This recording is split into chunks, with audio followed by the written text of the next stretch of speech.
السلام عليكم ورحمة الله وبركاته. ازيكم يا اصحابي؟ النهارده هنبدأ في منهوة جديدة على القناة، والشخص اللي ظاهر قدامكم ده بطل القصة واسمي طاي. اتمنى تستمتعوا معايا برحلتي من كوني اضعف صياد في المدينة الى اني ابقى اقوى حاكم فنون قتال. اسيبكم مع الفيديو.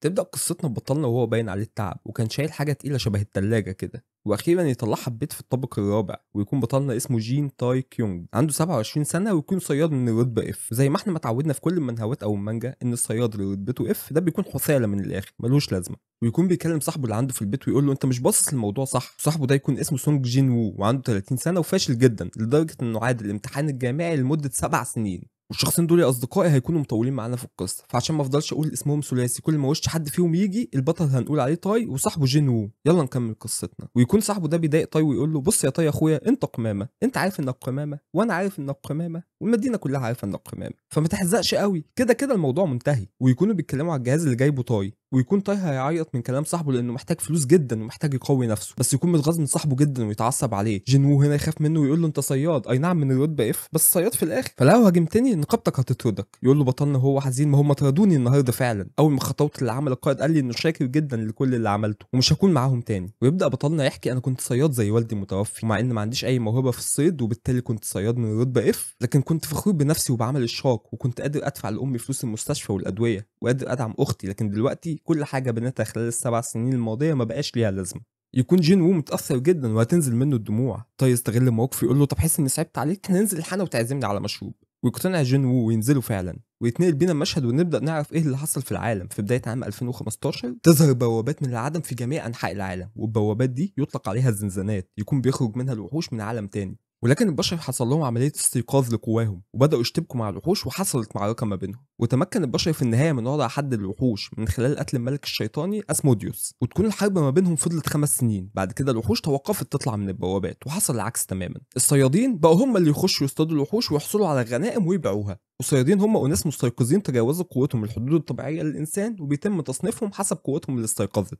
وبطلنا زي ما احنا عارفين يا حبه عيني بيكون في اقل مستوى وهو المستوى اف، وملهوش اي لازمه. يعدي بينا الزمن ويجي مشهد ليهم هما الاتنين في البيت، وجين وو مغمى عليه وما بيفوقش. وطاي يقعد على الارض ويبص ويفتكر الجهاز اللي هو جابه وبيقول ممكن ابيعها واشتري بتمنها اكل. لا لا لا، انا كسلان جدا، انا هتخلص منها وخلاص. وبعدين بدافع الفضول لقى زرار في الجهاز، قال اما بس ادوس عليه اشوف هيحصل ايه، يعني اكيد مش هيحصل حاجه. ويلاقي الجهاز فتح وجواه كتالوج مكتوب فيه ان الجهاز ده محاكي واقعي مصنوع من سنه 2020، وتكون دي السنه اللي الحرب انتهت فيها بين البشر والوحوش. لكن في اخر الكتالوج في تحذير مهم، بيقول ان اللاعب اللي هيخش المحاكي مش هيطلع بمزاجه، ولو اتقتل جوه اللعبه هيموت كمان في الحقيقه. دي حاجه مخيفه جدا يا صديقي، بس انت لو في مكانه هتخش تلعب اللعبه ولا هتخاف؟ سيب لي ردك في التعليقات. يكون بطلنا شايف ان الكلام المكتوب ده هزار ويقول انا هخش انام، لكن بسبب صاحبه اللي عمال يشخر ما يعرفش صاحبنا ينام، وبسبب كده والملل اللي عنده يخش جوه المحاكي ويلبس الخوذه اللي جوه المحاكي ويقفل على نفسه الباب، وهنا يبقى المكان هادي جدا وما يسمعش شخير جين وو، ويغلب صاحبنا النعاس وينام فعلا. ويبدا نظام المحاكي يقول له بدء التعرف على اللاعب، لاعب مجهول،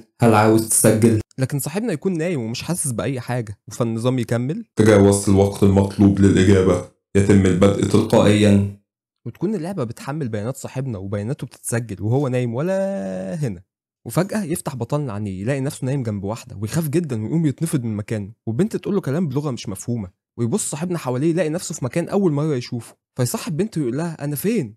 بس يكون معجب بجمالها نمس صاحبنا ده. ترد عليه البنت بكلام تاني هو مش فاهمه، ويفتكرها بتقول عن اسمها، وعمالين هما الاتنين يتكلموا مع بعض ومحدش فاهم من التاني حاجة. ويقول لها يا ست هو انت صينية؟ بيفكر بالصيني. ويكون بطلنا متفاجئ جدا من الموقف ككل، ويحس ان لا حول له ولا قوه. وفجاه رساله من النظام تطلع قدامه مكتوب فيها لديك رساله غير مقروءه. يخاف جدا صاحبنا من رساله النظام ولا اكنه شاف قدامه شبح، فيقوم مديها لكمه. ويتقلب صاحبنا من السرير ويلاقي النظام عمال يطلع رسائل ليه وهو مش فاهم فيه ايه، ويكون مكتوب فيها بما انك تجاوزت الوقت المطلوب للرد على النظام، شخصيتك اتعملت بشكل عشوائي، دلوقتي هتكتشف العالم الجديد. شخصيتك اسمها جين تاي كيونج، وانت ليك قدره هديه عشان انت اول مره تدخل العالم ده، وتكون القدره هي الترجمه. هل عاوز تحمل حزمه اللغات؟ يكون بطلنا مش فاهم اي حاجه في اي حاجه، والنظام يحمل حزمه اللغات بدون ما يستنى طي يجاوب. والبنت تقول له انت كويس يا سيد جين، وبطلنا يتصدم انه فعلا بقى فاهم كلامها. يعدي شويه وقت ويكون بطلنا باصص لوشه الجديد في المرايه ويقول لنفسه طيب انا دلوقتي داخل لعبه وانا بلعب اللعبه دي وانا مش فاكر دخلت ازاي اساسا، وفي نظام كل شويه يطلع يقطع لي الخلف. وتقطع البنت تفكير طي تقول له من فضلك خد اشرب ده، انت شكلك ما صحيتش لسه. والبنت دي يكون اسمها وول هوا، ويكون بطلنا مندهش من جوده رسومات اللعبه، وبيبص للبنت وهو معجب بيها. وتقول له البنت انا ملاحظه انك فيك حاجه النهارده مش عاديه. يقول لها حاجه ايه؟ تقول له ما اعرفش، لكن مش على طبيعتك، اكنك اتجنيت او فقدت عقلك. وهنا يطلع النظام تاني لبطلنا يقول له لقد بدات الدوره التعليميه، انت دلوقتي بتاخد خطواتك الاولى جوه العالم الجديد، اجمع المعلومات وتاقلم مع محيطك، وفي مكافاه لو عملت مهمات. والمكافآت هتكون كالتالي: مجموعة ثياب قوية، والوصول إلى ملف الشخصية، والوصول للتقنيات، والتقدم في سلسلة الأسئلة. ويكون بطلنا متنح ومش فاهم أي حاجة، ويقول أنا ما لعبتش ألعاب كتير زمان، لكن أظن إن الدروس التعليمية كانت بتخليك تصطاد أرنب أو تتعلم واجهة مستخدم. لكن يقول ماشي خلاص هسمع كلامه، ويبدأ في المهمات ويسأل البنت وهو متحمس عشان يجمع المعلومات: قولي لي كل حاجة تعرفيها عني. تكون البنت بتضحك على العبط اللي عمال يعمله طاي، تقول له بنت واضح انك زي ما بتقول الشائعات، بس انا مش عاوز اقول لك الشائعات لا تضايق منهم. يقول لها وهو متحمس جدا: لا قولي لي انا عاوز اعرف. تقول له بنت ماشي انت اللي طلبت. ويعدي وقت طويل ويكون طاي جمع عدد كبير جدا من المعلومات الخاصه بيه. يكون عايش في عاصمه مقاطعه شانشي المعروفه باسم تايوان، ويكون عايش في بيت من اياهم بتوع السيكو سيكو. والبنت اللي كانت معاه اللي اسمها وول هو تكون مضيفه رفيعه المستوى في النزل ده، وهو عنده 20 سنه. والابن الاصغر لعائله جين اللي عايشه في تايوان، والعائله دي تكون عائله غنيه جدا وذات شأن وبتمثل مقاطعه شانشي، وكانوا بيتصدوا لقطاع الطرق وبيدوا الطعام والامدادات للناس خلال المجاعه او الجفاف، عشان كده الناس بتحترم عائله جين. ويجي هنا اشعار من النظام لبطلنا ويقول له انت جمعت معلومات متعلقه بعائله جين في تايوان، والجايزه انك هتحصل على لقب ابن نبيل. ويكون طاي سعيد جدا انه من عيله غنيه، لكن البنت بتمحي السعاده دي لما تقول له بس انا سمعت ان عائلتك عندها مشاكل جواها. بص يا طاي، انتوا عندكم مشكلتين، الاولى ان في قسم السيف الصاعد بيحاول يستولي على موقع القياده في شانشي، اما الثانيه وتقول له وهي بتوشوشه كده ان الابن الثالث لعائله جين عامل مشاكل. يقول لها طاي ايوه دايما في اوغاد زيه بيعملوا مشاكل في اي عائله غنيه وكويسه. وبعدين يسكت كده ويقول لها استني، هو في كام ابن للعائله دي؟ تقول له وهي بتضحك 3 يا اخويا. يكتشف بطلنا ان هو الابن العاقل اللي عامل المشاكل ده. وهنا النظام بيطلع عشان يقول لبطلنا انت حصلت على لقب جديد وهو عار على العائله، وان مهمه جمع المعلومات تمت بنجاح. يكون بطلنا متضايق قوي انه حصل على اللقب ده، والبنت تكون عماله تضحك على تصرفاته لان طاي هو الشخص الوحيد اللي شايف النظام.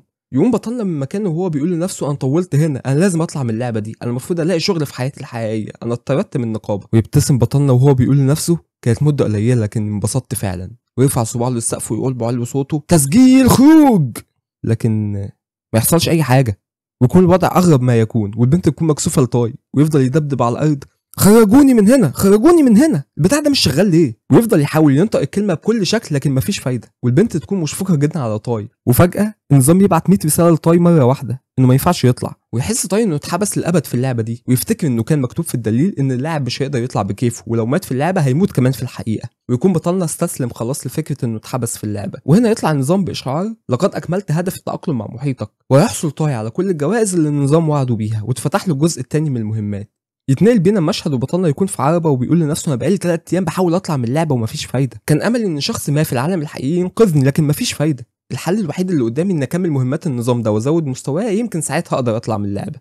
ويفتح بطلنا النظام يقول له النظام عاوز تبدا في الجزء الثاني من البرنامج التعليمي. بطلنا يوافق ويبدا النظام في توضيح المهمات والجوائز. النظام يوضح له انه خلاص قدر يجمع المعلومات فعلا، لكن لسه العالم الجديد ده مش مألوف بالنسبه له، لكن من دلوقتي لازم يبدا يعتمد على قوته الوحيده وهي النظام. الاهداف في المهمه دي انك تقسم نقاط حالتك في ملفك الشخصي ونقاط قوتك في قائمه المهارات، وتجهز مواد وتزودها في مخزونك. والمكافآت انه هيحصل على رمح حاد وهيتقدم في المهمات. يقول طاي لنفسه تمام المهمات دي مش صعبه، ويفتح الملف الشخصي ويلاقي معلوماته قدامه. المستوى العاشر، الاسم جين تاي كيونج، الوظيفه محارب من الدرجه الثالثه، الشهره 0، اللقب ابن النبيل مفعل حاليا، اللقب الثاني عار على العائله مفعل حاليا، وتكون كل السمات عنده 10 والنقاط المتاحه 100 نقطه. ويكون لقب ابن النبيل ولقب الابن العار ليهم تاثير على احصائيات بطلنا، الاثنين زي بعض بالظبط، الاحصائيات 5 والشهره 50، لكن واحده بتزود وواحده بتنقص، اكنك يا ابو زيد مغازيت.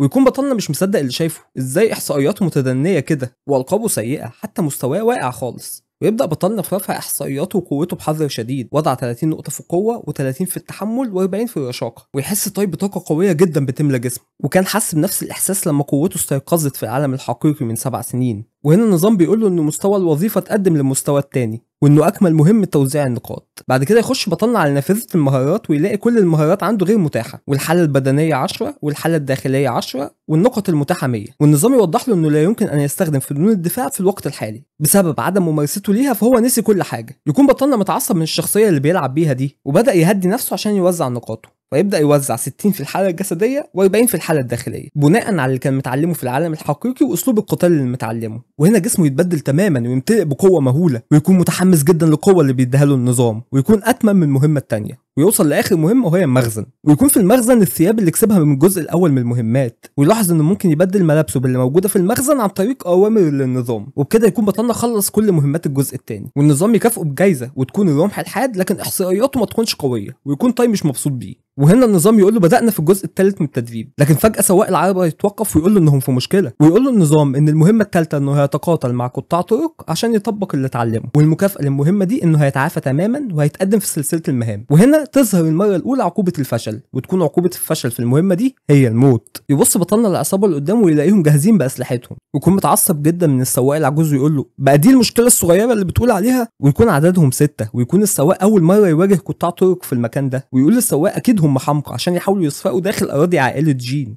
ويقول بطلنا في نفسه طبعا مش بمزاجهم ده بسبب انهم متعلقين بالمهمه اللعينه ويكون العجوز بيستعد للقتال ويكتشف بطلنا هنا انه مش سواق عادي ده مقاتل عنده اساليب الدفاع عن النفس.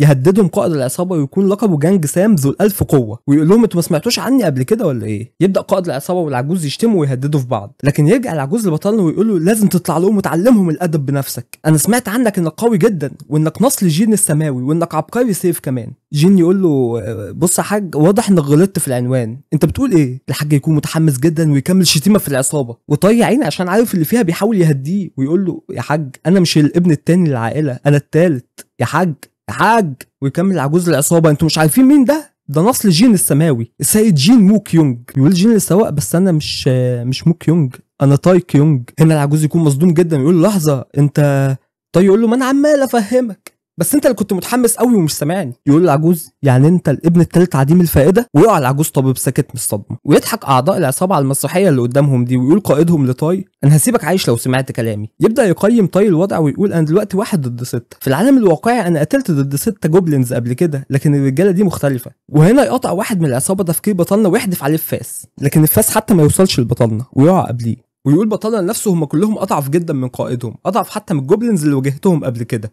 اعتقد اني استطيع هزيمتهم. ويرفع بطلنا ايده الاثنين اكنه بيستسلم وقائد العصابه يقول له انت ذكي انك استسلمت ويبدا بطلنا يتجه ناحيتهم وتكون العصابه عماله تشتم في تاي وتينو لانه الابن العاقل للعائله وانه كمان استسلم ليهم وبيضحكوا عليه. وفجاه يقفز بطلنا بقوه هائله ويفتح المخزن ويستدعي سلاحه ويطعن القائد في لمح البصر في صدره ويقضي عليه ويجيب له النظام انه استطاع هزم قائد العصابه من المستوى العاشر وان مستواه ارتفع وحصل على 10 نقاط حاله وزيهم نقاط قدره وفتح تقنيه ممارسه عائله جين. يكون باقي العصابه مصدومين بعد ما تم القضاء على قائدهم ويقول لهم جين بوجه مخيف مين اللي عليه الدور. يبدا يتوسل اعضاء العصابه لتاي انه يسامحهم والنظام يبدا يطلع نوافذ انهم استسلموا وان جين اتم المهمه وحصل على الجوائز وان شهرته زادت 10 نقاط واتفتح له الجزء الرابع من سلسله المهمات. يفوق السائق العجوز هنا من غيبوبته ويكون مصدوم باللي عمله تاي ويقول له انت عملت كل ده انت متاكد انك مش الابن التاني؟ طيب يتعصب عليه تاي ويقول له يا عم انا التالت وبطل تسالني ويلا بينا نمشي. ويتنقل بينا المشهد للعالم الحقيقي ويكون تاي وجين وو بيتكلموا عن العاب المحاكاه يقولوا ان الشائعات اللي بتقول انها بتبطئ الوقت مش صحيحه هي بس بتديك بيانات جوه عقلك تحسسك انك قعدت مده اطول لكنها بتكون اقل وبما ان مخك مش مصمم لكده فمعظم المعلومات اللي خزنتها جوه اللعبه لما تطلع هتختفي. ونسبه الاختلاف بين اللعبه والعالم الحقيقي ان كل 3 ساعات في اللعبه بتساوي ساعه في العالم الحقيقي. يرجع المشهد لبطلنا في اللعبه ويقول انا كده بقالي 3 ايام في اللعبه دي يعني عدى عليا في العالم الحقيقي يوم واحد مش المفروض اكون صحيت دلوقتي. يكمل بطلنا ويقول بس مسير جين وو يصحى من النوم ويطلعني من الكبسوله دي. ويبدا بطلنا يشوف وصف تقنياته اللي اكتسبها من المهمات اللي فاتت وتكون تقنيه رمح عائله جين المستوى الاول. الوصف فنون دفاع عن النفس الخاصه بعائله جين وممكن تكتسب مزيد من التقنيات باستخدام الوظائف القتاليه. ويلاقي تكمله الكلام في النظام انت احيانا غير قادر على استخدام التقنيه دي بسبب الرموز القديمه. ويلاقي تقنيتين كمان جداد تقنيه القدمين الاساسيه وتقنيه تدريب عائله جين ويقول انا ما استخدمتهمش قبل كده لكن يلاحظ ان مستوى تقنيه تدريب عائله جين مستوى القمه عكس باقي التقنيات يكونوا من المستوى الاول بس. ويبدا النظام يوضح لبطلنا مهمات الجزء الرابع ويكون الوصف ان تاي دلوقتي فاقد التحكم في النظام الليتشي. هدف المهمه التحكم في نظام الليتشي المكافئات صندوق العناصر والاحساس بالليتشي والانتقال الى المهمه الاساسيه لكن الفشل هيؤدي للموت او انحراف الليتشي. يخاف بطلنا ان النظام عمال يهدده بالموت لو فشل في اي مهمه تاني ويقول بطلنا لنفسه هل المفروض اقبل المهمه واخاطر بحياتي ولا استنى جين وو يصحيني لكن تيجي رساله من النظام انه محتاج رد دلوقتي. بطلنا يرفض المهمه لكن النظام ما يكونش مستعني تاي ولا مهتم بكلامه ويقول له ما ينفعش ترفض المهم. يكون بطلنا مش فاهم طب ليه من الاول قلت لي اختار. النظام يقول له تاني ها هل تقبل المهمه؟ يرفض بطلنا تاني ويكون متعصب جدا مش عاوز يقبل، لكن النافذه فيها اختيارين بس والاثنين يكونوا قبول، والمهمه تتقبل غصب عن طاي. يعني عليك يا طاي يا ابني، امك داعي عليك. ويكون طاي بيصرخ سحقا عليك ايها البغيض، وهنا يقصد النظام وعمايله فيه، ويبدا النظام يطلع لطاي نوافذ تانيه، وكل ما يرفض طاي اي طلب للنظام او سؤال النظام يوضح له انه تم القبول التلقائي، ويكون جين هنا فقد اعصابه تماما من النظام، وتبدا الدنيا تلف بطاي ويلاقي نفسه في مكان كله ابيض، وفي عجوز بيناديه يقول له تعالى هنا. يقول طاي لنفسه هل المفروض العجوز ده يكون هو المساعد بتاعي؟ يطلب منه العجوز انه يقعد. يقول بطلنا لنفسه انا كنت معتقد عشان اتحكم في التشي لازم اقعد بوضعيه اللوتس. العجوز يقول له الضعفاء بس اللي بيتمسكوا بالتفاصيل دي، اما اسياد الدفاع عن النفس مش مهتمين بالكلام ده. وهنا يكتشف طاي ان العجوز ده بيقرا افكاره. يقوم العجوز ويمشي باتجاه طاي، وفي لمح البصر يخبط طاي خبطتين في جسمه، ويقول له العجوز ما تقلقش انا فتحت العروق الخاصه بيك، ركز انت بس. ويبدا العجوز يفهمه نظام تدفق التشي واهميته لفنانين الدفاع عن النفس، ويعلمه ازاي يتحكم فيه. ويبدا العجوز يقول على طاي تعويذه، طاي مش فاهم ولا كلمه منها، وفي ضوء يظهر في جسم طاي بالكامل، والنظام والعجوز بيقولوا لطاي اتبع الضوء. وهنا تطلع نوافذ النظام ان طاي اتعلم التحكم بالتشي، وخلص الجزء الرابع من المهمه، واكتسب تقنيه التحكم بالتشي، وتخلص جسمه من التشي الفاسد، وبكده يكون بطلنا خلص كل البرنامج التعليمي. وبدات المهمه الاساسيه، ويعود طاي تاني للعربه وجسمه يحوطه هاله من التشي، وفي اللحظه دي يوصل طاي لمقاطعه عائله جين في تايوان.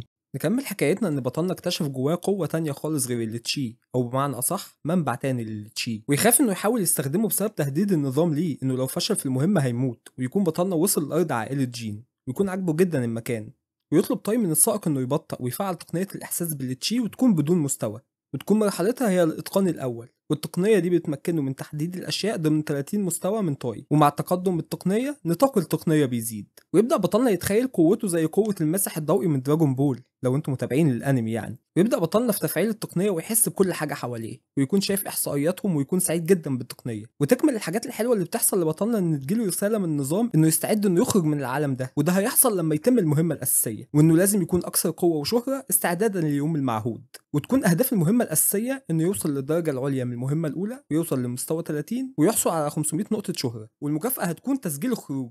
يكون بطلنا هيعيط وسعيد جدا. وهنا يوصل بطلنا للبوابه ويوقفهم الحراس ويسالوا عن هويه الشخص، ويقول السواق للجندي احنا جايين من نزل السيكو سيكو. يسالوا الجندي وليه ممكن يجي شخص من نزل سيء السمعه ده لبيت عائله جين، لكن طاي يتدخل ويقول احم احم انا هنا، ويقفل الباب عليه ويقول للجنود كملوا عملكم الجيد يا شباب. يفتح الجندي الشباك على طاي ويقول له انزل لي، ويبقى طاي مصدوم جدا ازاي جندي بيكلم حد من ابناء العائله بالشكل ده. يقول طاي للجندي انت شكلك مشوش، انا عايش هنا. الجندي يقول له فيها ايه ما انا كمان عايش هنا. بطلنا يقول لا لا لا انت شكلك فاهم غلط، انا الابن الثالث لعائله جين. فالجندي يقول له طب ما انا عارف يا اخويا عشان كده بقول لك انزل عشان نقوم بالنظام المعتاد. ويبقى طاي مش فاهم حاجه، وينزل طاي ويبدا الحارس يساله عن الاسم والانتماء والسن ومستوى فنون الدفاع عن النفس وجاي منين. يجاوب بطلنا على كل ده، لكن الحارس ما يكونش مصدق انه وصل للمستوى الثاني في فنون القتال. واضح جدا ان شخصيه بطلنا القديمه في عالم اللعبه قمامه زي العالم الواقعي. ويبدا الجندي في التهكم على طاي ويقول له شوف العيب قاعد في نزل السيكو سيكو لعده ايام، انت اكيد انفقت كم هائل من الاموال هناك، جبت الفلوس دي منين؟ سفلقتهم من العيله كالعاده ها. ويكون بطلنا منزعج جدا من الكلام ويبان عليه، ويقول له الجندي مالك متضايق ليه ما هي دي عادتك. ويكمل الجندي اسمح لي مع اني مجرد جندي انصحك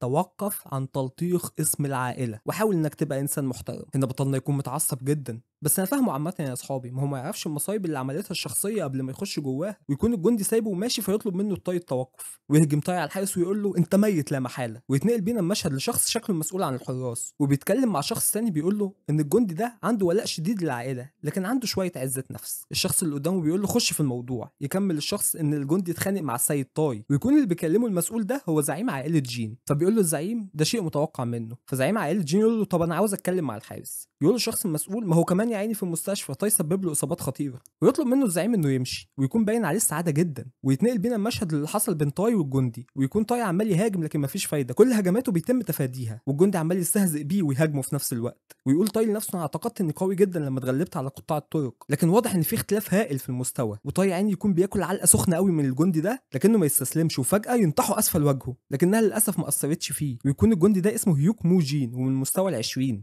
يقول بطلنا لنفسه انا لازم ابطل كلام وابدا ارفع مستواي، ويعني هيوك يكون بيعدم طاي العافيه. يرجع المشهد لبطلنا وهو في المستشفى وبيبدا يصحى، ويقول له الطبيب انه فقد الوعي لمده ساعه، ويكون جسمه مليان كدمات واصابات، ويطلب منه انه يرتاح. ويفتح بطلنا ملفه الشخصي ويلاقي ان مستواه زاد وعنده نقاط متاحه لتوزيعها، ويوزعها كلها في خانه التحمل. ويقول يمكن لو كنت وزعت النقاط صح كنت هفوز، لكن لا هو في فرق مهول في المستوى، كده ما كنتش هقدر. انا لو عايز اهزم شخص زي ده لازم اتقن فنون الدفاع عن النفس. وفي اللحظه دي يخش زعيم العائله عليه ويسال الطبيب عن حالته، ويكون طاي منبهر بقوه الزعيم ونظام التحقق من اللي تشي مش قادر يحدد مستواه، ويكون الزعيم بيزعق في طاي والطبيب وبيقول كان لازم رجله كمان تتحطم، ويكون الزعيم بيتجهز انه يكمل على طاي وبيطلب من الطبيب انه يمشي دلوقتي، ويكون طاي بيتحايل على الطبيب انه ما يسيبهمش لوحدهم وينقذه، لكن الطبيب لا حول له ولا قوه يضطر يمشي. يتجه الزعيم ناحيه طاي ويكون طاي هيعملها على نفسه من الخوف، ويقول له الزعيم انت امتى هتكون شخص كويس وعاقل وتبقى مسؤول وتبطل اللي بتعمله ده، لكن يمسك الزعيم ايد طاي برفق، لكن في الناحيه الثانيه بيعلي صوته وبيقول لو فضلت تتصرف كده هتتلقى عقاب شديد،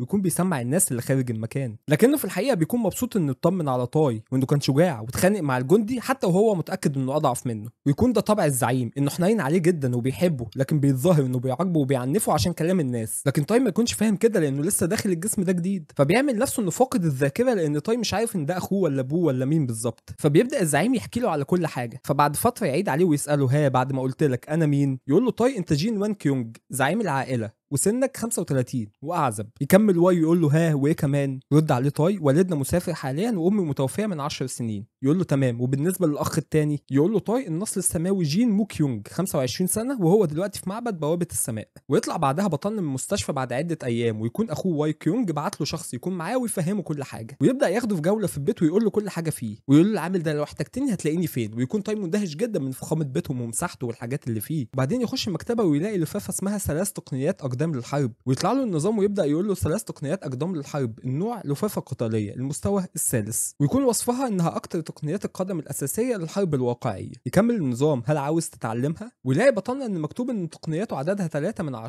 فيقول واضح ان في حد للتقنيات اللي اقدر اتعلمها، فيرمي اللفافه من ايده كده وتكون المكتبه مليئه باللفائف، ويقول انا مش هضيع تقنياتي على فنون الدفاع من المستوى الثالث وهحشي نفسي بافضل الفنون. يتنقل بينا المشهد لواي كيونج اخو طاي وبيكون منهمك في العمل، وبعدين بيتجه هو والمساعد بتاعه للمنزل، لكن يلاقي شمعة مكان اقامه طاي مضيئه في الوقت المتاخر ده من الليل، ويكون مساعد واي كيونج بيقول له فكك منه يا زعيم ده تلاقيه بيشرب او حاجه، وانا متاكد ان موضوع فقدان الذاكره ده هو بيمثل فيه مش حقيقي. وبعدين يسمعوا صوت من اوضه طاي، يقول المساعد لنفسه هو طاي قلبه جابه وان يجيب واحده هنا للمنزل كمان، ويبص واي كيونج على طاي من الشباك ويكون مصدوم، ويقول المساعد بتاعه تعالى بص بسرعه على طاي، ويكونوا الاثنين مصدومين جدا من اللي شايفينه، هو ده فعلا طاي، ويكون طاي بيتدرب على لفافه من لفافات فنون القتال، هو اي نعم بيكون بيعبط ومش عارف يظبطها صح لكن على الاقل بيحاول، واخوه واي يكون سعيد جدا بيه، وبعد مده طويله من التدريب يطلع له النظام ويقول له ان عمال يتقن العديد من التقنيات، ويكون طاي منهك جدا وبيلتقط انفاسه بالعافيه ومحاط بالاف من لفيفات الدفاع عن النفس، ويكون بعد التعب ده كله تقدمه ضعيف جدا بالرغم من صعوبه الاتقان المبالغ فيها، ويقول صاحبنا لنفسه بعد ما طلع الصبح عليه انه هيتوقف عن التدريب اليوم ويتجه لمكان اقامته، ونشوف بطلنا هو بيتامل ومحاط بالتشي الخاص بيه، ويكون من فوائد تعلمه للتشي انه ما يتعبش بسهوله ودايما منتبه، بل وكمان اصاباته بتشفى بسرعه جدا. نروح هنا لواي كيونج ويكون سعيد جدا وطلب من مساعده انه مش هيشتغل النهارده، وتكون سبب سعادته ان طاي اخوه بيجتهد وبيبذل كل ما في وسعه انه يتعلم فنون الدفاع عن النفس، لكن يقطع مساعده سعادته ويفكره بالمشاكل اللي بيواجهوها مع الشيوخ، ويتعكر مزاج واي ويقول له انهم مزعجين جدا، ويقول مساعده شكله شايل ومعبي من بطلنا طاي دي 5 مرة يختلس اموال من العائله، انا حتى مش عادد المسؤوليات التانية، ولو كنا ملتزمين بقانون العائله كان زمانه اتطبق عليه الاعدام، دي معجزه انه لسه عايش. يكون منزعج الزعيم قوي من كلام المساعد بتاعه، يكمل المساعد بس انا بقول الحقائق وكل العيله شايفه زي كده، انت يا زعيم بتشوف طاي ان اخوك الاصغر المحبوب لكن بالنسبه للجميع محدش بيحبه. يتعصب جدا واي كيونج ويقول لمساعده انت عندك مشكله مع اخويا حاسب على كلامك، يقول له المساعد يا زعيم انا بس خايف عليكم محبط بسبب طاي ومشاكله، انت بتفقد منصبك ببطء للشيوخ دول. فيقوم واي كيونج من مكانه ويقول له عندك حق،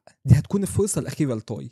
يكون المساعد عاوز الزعيم يرجع في كلامه ويعاقب طاي، لكن الزعيم يقول له انا قلت كلام نهائي، هو مش بس فقد ذاكرته لكن اصبح شخص مختلف تماما بسبب كده. وهنا تيجي فكره عظيمه قوي لواي كيونج، ويطلب من المساعد بتاعه وي بينج انه يطلع امر باسم الزعيم، ويكون كالتالي ان بسبب مشاكل طاي هيتحبس في كهف التدريب لمده طويله جدا من الزمن لحد ما الزعيم ينهي العقاب. يتجه المساعد والجنود ناحيه طاي ويكتفوه ويقودوه ناحيه الكهف، يكون طاي غاضب جدا ويقول لهم هل دي جزاتي اني سالتكم عن مكان تاني للتدريب؟ وايه قصه لحد ما الزعيم ينهي العقاب؟ انتوا مجانين. هنا مساعد واي كيونج يستخدم تقنيه الادراك الروحي وبيكلم طاي وبيوصل رساله لطاي محدش غيره سامعها، وتكون دي تقنيه متقدمه جدا. يقول المساعد لطاي ممكن انت مش على علم بالكلام ده لكن لازم تاخد بالك انت عليك رقابه دقيقه جدا، كان ممكن العقاب يكون اسوأ من كده لكن للتجنب ده الزعيم حب يتولى الموضوع بنفسه، انما بالنسبه لمده العقاب فهل تعتقد ان الزعيم واي هيحبسك للابد؟ الموضوع مش هيزيد عن اسبوع واحد يعني. فطيب بجح يقول له طب ما تخليهم 3 ايام بس، يبص له المساعد بغضب ويقول له توقف عن الشكوى، ويكون طاي هدي بس يكون عنده فضول انه يحدد قوه المساعد، لكن النظام يجيب له نفس الرساله اللي جت لما حب يحدد قوه اخوه واي، فيمشي معاه طاي بدون اي مقاومه وحاطط لسانه جوه بقه. يوصل المساعد والجنود للكهف وهم مكتفين طاي، يكون الزعيم واي كيونج مستنيهم هناك، ويبدا يقول لطاي انا زهقت منك ومن افعالك، وبسبب كده انا حكمت عليك بالحبس الانفرادي، هل عندك اي اقوال؟ يقول له طاي عشان يكمل التمثيليه انا هقبل اي عقاب، ويكون عامل نفسه ندمان. يقول للزعيم الجنود احبسوه في الكهف، ويستخدم الزعيم تقنيه التخاطي ويقول لطاي انا زودت الكهف بكل حاجه ممكن تحتاجها، اتمنى لك التوفيق. ويبقى طاي مبسوط جدا من اخوه انه بيساعده،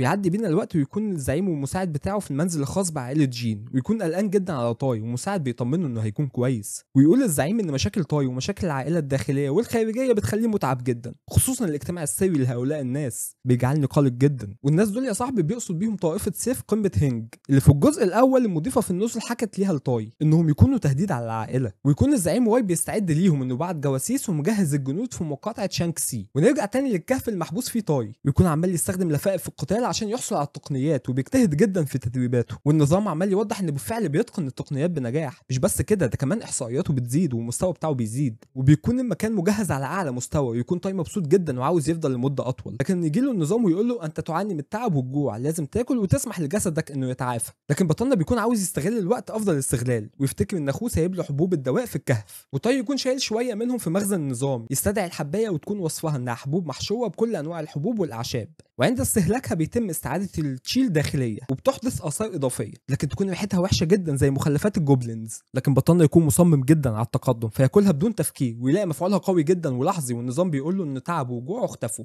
بل وكمان احصائياته زادت ب2 لمده ساعه. يطمع بطلنا وتعجبه التاثير اللي بتعمله الحبوب، فيفضل ياكل منها بدون توقف، لكن النظام بيوقفه وبيقول له انت تعديت الحد المسموح بيه، وكل ده ما كانش ليه تاثير، وعقابا ليك على جشعك هتتشل لمده ساعه. والله انا ما عارف اقول ايه، اخره الجشع وحشه، الطمع يقل ما جمع. وعاوزك تقول لي يا صاحبي، لو انت مكانه هتاكل الحبايه البشعه دي ولا هتسيبها؟ يعدي الوقت ويكون بطلنا لسه بيتعلم التقنيات الجديده ومستواه بيزيد في نفس الوقت، لكن المشكله ان كل ما بيتقدم التعلم بيكون اصعب، لكن بطلنا ما بيبطلش يحاول، لكن وهو بيحاول بيكتشف انه ممكن يدمج تقنيتين مع بعض، بل وممكن يقويهم مع بعض في نفس الوقت. وهنا يتكلل تعب بطلنا في الاخر، ويخبط حته الكهف بالرمح خبطه تعمل فجوه مهوله فيها، لكنه يتعب جدا ويفقد الوعي، ويتنقل بينا المشهد لمكان اقامه طاي في العالم الحقيقي، ويكون صاحبه جين وو صاحي من النوم ولاحظ انه نام في سرير طاي، ولقى طاي نايم جنبه جوه كبسوله، ففتح الكبسوله وشال الخوذه من على طاي ويقول له يلا ننزل ناكل، وطاي يقول له ماشي يلا بينا، لكن انت هتعزمني، لكن يكون باين على طاي ان هو مش متزن، لكن ما نلحقش نشوف حصل ايه، ويتنقل المشهد تاني للعالم المحاكي، ويكتشف طاي انه وصل للمستوى ال13 وكل تقنياته زاد مستواها، والنظام كافئه بالمكافاه القصوى، وهي خاتم قوي جدا بيسمح له انه يزيد من احساسه بالامان والهدوء. ويبدا طاي يوزع نقاط الاحصائيات الجديده، ويقول انا لازم اكمل تدريب عشان ابقى اقوى. في اللحظه دي النظام بيقول له ان في مهمه جديده، وهي نمط التدريب متاحه ليه، تقدر تستدعي خصوم سابقين اللي قتلتهم قبل كده، لكن لو الخصم ده مستواه يتخطى مستواك مش هيكون ممكن انك تتخلص منه. ويجيب له النظام خصمين عشان يستدعي واحد منهم، اول خصم جانج سام الصلب المستوى العاشر زعيم العصابه لو فاكرين، وهيوك موجين المستوى ال20،